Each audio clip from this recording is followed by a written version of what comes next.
On that fateful morning of February 28, 1997, the stage was set for a harrowing confrontation.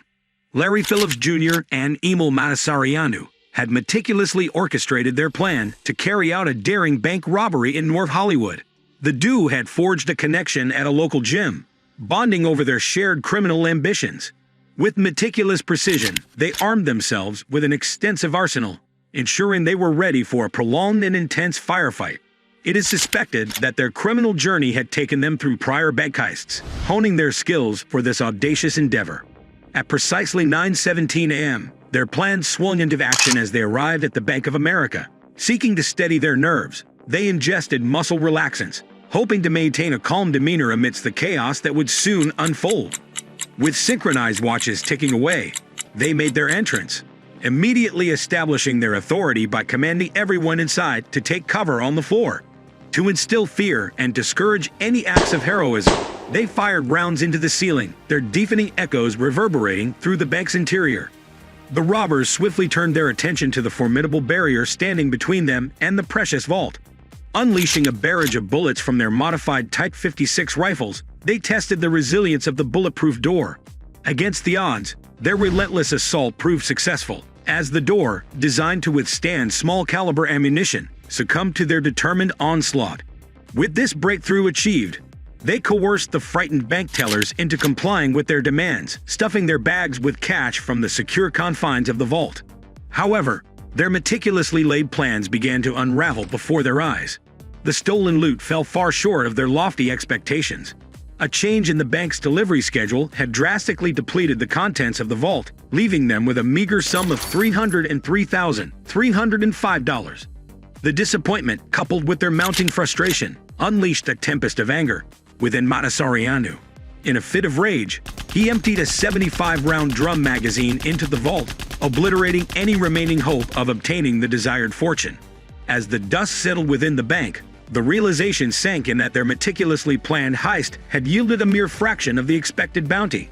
Yet, unbeknownst to them, the true turmoil and carnage were yet to unfold on the streets of North Hollywood. The shootout. Larry Eugene Phillips Jr., 26, and Emil Mătăsăreanu, 30, embarked on a bank robbery that would soon escalate into a violent and chaotic confrontation with law enforcement. As news of the ongoing robbery reached authorities, responding officers were met with a hail of bullets from Phillips, who casually exited the bank and made his way to the parking lot. Faced with the overwhelming firepower possessed by the robbers, some officers took the initiative to acquire rifles from nearby gun stores, realizing the dire situation they were in. The meticulously planned heist was unraveling, pushing both men to the brink as adrenaline and intense stress took their toll. Meanwhile, two vigilant police officers on patrol spotted Phillips and Mătăsăreanu entering the bank donning ski masks and body armor and carrying high-powered rifles. Recognizing the severity of the situation, the officers swiftly called for backup, which arrived within minutes, effectively surrounding the bank. Commanding voices ordered the two men to surrender and drop their weapons. However, confronted with the imminent threat of capture, the robbers resorted to a desperate act and opened fire on the crowd of police officers. The heavily armed and well-protected nature of Phillips and Mătăsăreanu made it exceedingly difficult for law enforcement to neutralize the threat. At the time, LAPD officers were equipped with Beretta M9 FS 9mm handguns and S and W Model 15, 38 revolvers, which paled in comparison to the modified assault rifles wielded by the criminals. Around 9:52 a.m., Phillips and Mătăsăreanu decided to separate in an attempt to evade capture. Phillips sought cover behind a truck, continuing his barrage of gunfire until his rifle malfunctioned. In a desperate act, he resorted to his Beretta M9 FS handgun to prolong the shootout with the police. His resistance persisted until an officer managed to land a shot on his hand, forcing Phillips to confront the grim reality of his situation. Recognizing that escape was futile, he turned the Beretta towards his own chin and took his own life. Meanwhile, Mătăsăreanu endeavored to secure an escape by hijacking a civilian's Jeep. However, the quick-thinking owner of the vehicle swiftly removed the keys, thwarting Mătăsăreanu's plan. Forced to seek cover from the hail of police gunfire, Mătăsăreanu exited the Jeep, only to find himself vulnerable to the relentless assault.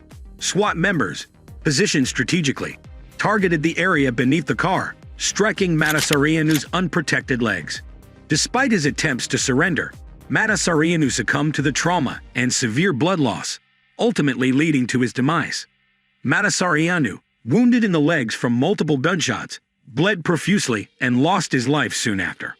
This led to a distressing aftermath, with legal proceedings following the incident. Mătăsăreanu's family, filled with grief and seeking justice, sued 2 police officers in the city, claiming that the officers neglected Mătăsăreanu's wounds at the scene, which contributed to his untimely death. The legal case went through a mistrial in 2000 and was later dismissed. The violent encounter not only resulted in injuries for the robbers, but also the courageous officers and innocent bystanders caught in the crossfire. 11 officers sustained injuries as they bravely confronted the heavily armed criminals, undeterred by the hail of bullets. Additionally, 7 bystanders, who were in the wrong place at the wrong time, were wounded and unintentionally became victims of the relentless gunfire. Despite the chaos and the toll it took, the day ended without any fatalities except for the robbers themselves. This outcome, although tragic, was seen as a victory for law enforcement. The police, who were significantly outgunned, skillfully prevented the loss of civilian lives and the sacrifice of their fellow officers. This remarkable display of bravery and resilience was widely recognized. In acknowledgement of their exceptional courage, 19 LAPD police officers were awarded the esteemed Medals of Valor 1 year after the incident. Their brave actions, demonstrating an unwavering commitment to public safety, earned them a meeting with President Bill Clinton, who sought to honor their bravery. The shootout served as a turning point for the LAPD, leading them to realize that their existing handguns were inadequate for similar dangerous situations. As a result, the department obtained 600 M16 military rifles from the Pentagon, strengthening its arsenal to better handle future encounters that required more firepower and protection. The aftermath of the North Hollywood shootout brought about a significant shift in the approach of the Los Angeles police force. It became apparent to officials that criminals had gained access to larger and more powerful weapons, rendering their standard 9mm handguns inadequate for the escalating threat. Recognizing the need to equip law enforcement with better tools, the Pentagon took action. According to the Crime Museum, the LAPD was supplied with military-grade rifles, marking a pivotal moment in the militarization of the police force. This development soon extended to other major cities across the country, leading to the current scenario where nearly every major police force possesses access to some of the most advanced weapons available.